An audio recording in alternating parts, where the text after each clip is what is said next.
চিকেনটাকে দই, 1 চামচ গোলমরিচ গুঁড়ো আর নুন দিয়ে ম্যারিনেট করে নিয়েছি।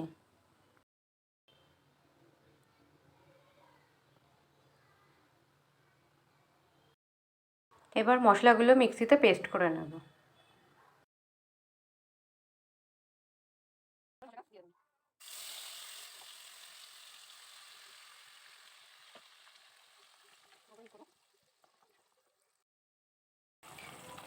এবার 1 টিস্পুন হলুদ গুঁড়ো দেব,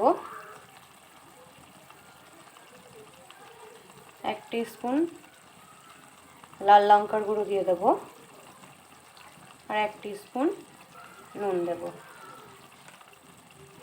এটা দিয়ে একটু মিক্স করে নিই।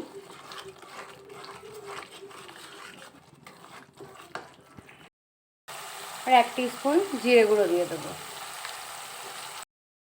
তো চিকেনটা আমি এবার দিয়ে দিয়েছি, মশলাটা কষে গেছিলো, তারপর চিকেনটা দিয়ে দিয়েছি। এবার এটা ভালো করে মিক্স করব। মাংসটা কষিয়ে নিয়েছি। এবার আমি বেবি পেঁয়াজগুলো আর বেবি টমেটোগুলো, বেবি রসুন সবটা দিয়ে দেবো। বেবি রসুন, বেবি টমেটো, কি সুন্দর কালারফুল হয়েছে, একবার জাস্ট দেখো। এবার এটা ভালো করে একটু কষিয়ে নেব।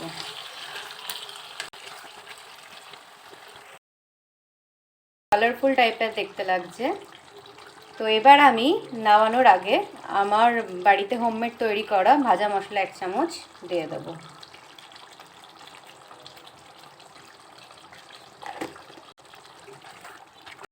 দেখো চিকেনের রেসিপিটা আমার রেডি হয়ে গেছে। এটা ভাত বা পোলাও দিয়েও খেতে খুব ভালো লাগবে। তো তোমরাও এরকম আমার স্টাইলে একবার ট্রাই করো বাড়িতে। আর অবশ্যই আমাকে কমেন্ট করে জানিও তোমাদের এই রেসিপিটা কেমন লাগলো।